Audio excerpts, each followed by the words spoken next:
Hey folks, in today's video, I wanted to walk you through my experience getting my Datejust 36 two-tone serviced at the Rolex Service Center. So where this odyssey kind of starts is I was looking for a nice dress piece to sort of complement my current collection. So I was on the fence between getting something from Cartier, a Tank or a Santos, and a 36mm two-tone Datejust.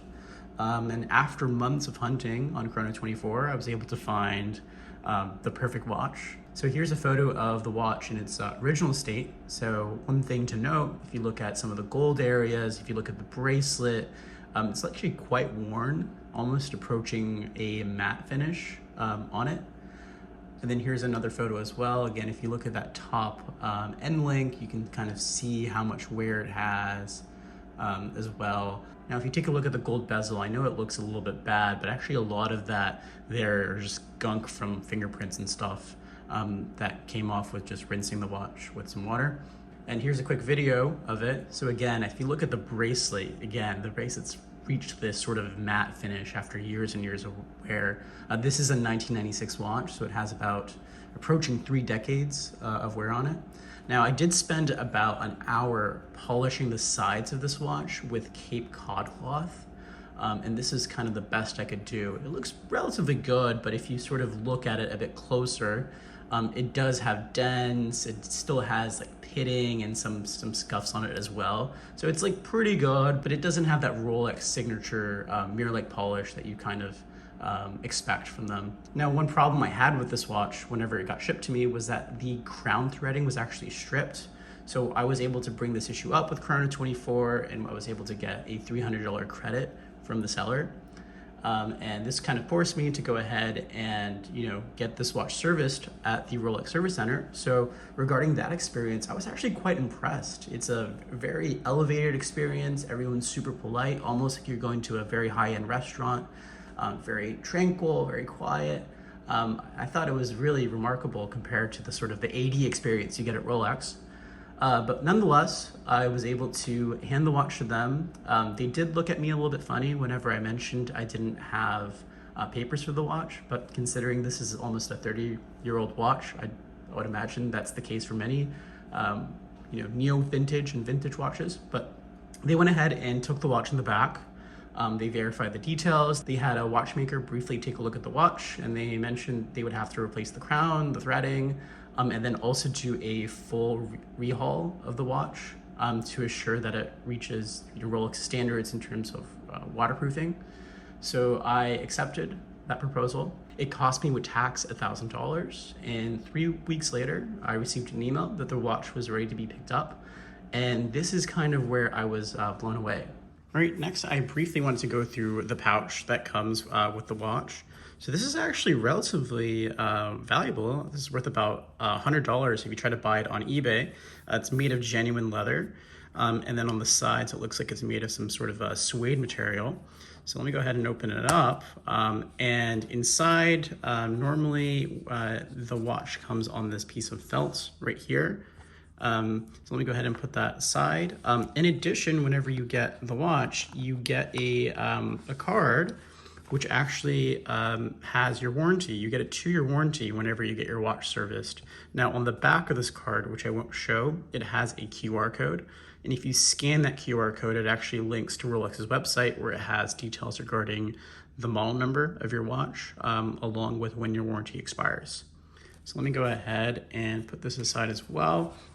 And what I love about this pouch, it's like a perfect size for traveling, which I think will be fantastic for my Datejust, for probably the day I'd wear, more of a daily type of watch. And then perhaps at night when I'm going out to dinner, could have the Datejust in here, take it out. So it'll be a perfect way to carry a secondary, more dressy watch whenever I'm traveling.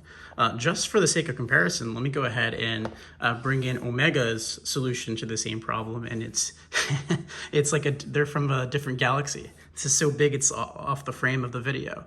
So this one, they're not even using real leather. And then, I guess you could open this. I guess it opens up in a cool, fancy way, but I don't know. To me, this seems not very practical, a little bit gimmicky. This one's more well thought out, and it's a fantastic travel companion. Now, I know all of you are desperate to see the watch, so here it actually is. And before I go into more detail, I did specifically ask them not to polish the bezel of the watch and for everywhere else to do a light polish.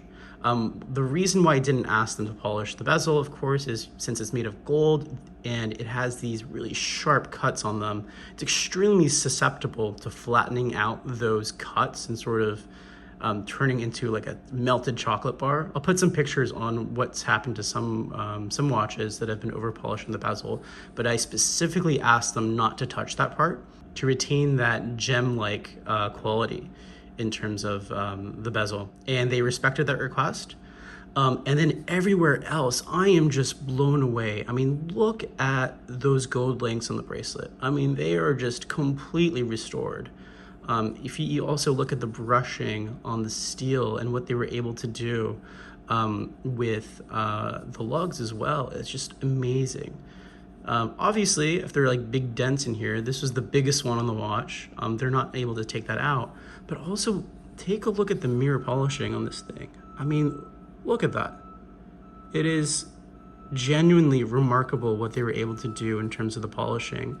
And based on what I'm able to see, I mean, I don't see a lot of material taken off. I don't see anything they've done that's been like out of the ordinary in terms of over polishing the watch, which I think is genuinely the part that surprises me the most, is that they've done such an amazing job on the polishing while also not overdoing it.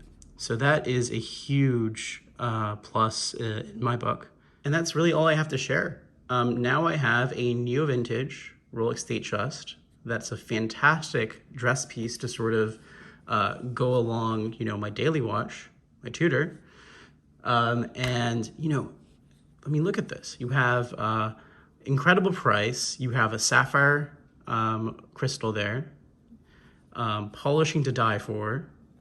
You have 100 meters of water resistance that's been verified. You have 2 years of warranty. You have a case without drilled lug holes that looks more modern and reflects, you know, the current Rolex catalog. All in with taxes, everything under $5,000. And if you wanted a watch that looks similar to this, you know, in Rolex's catalog, not to say that this in any way is sort of equivalent, but if you want a similar look that's brand new from Rolex, with taxes, you're approaching $14,000. So do you want to spend $5,000 for something that will appreciate in the future?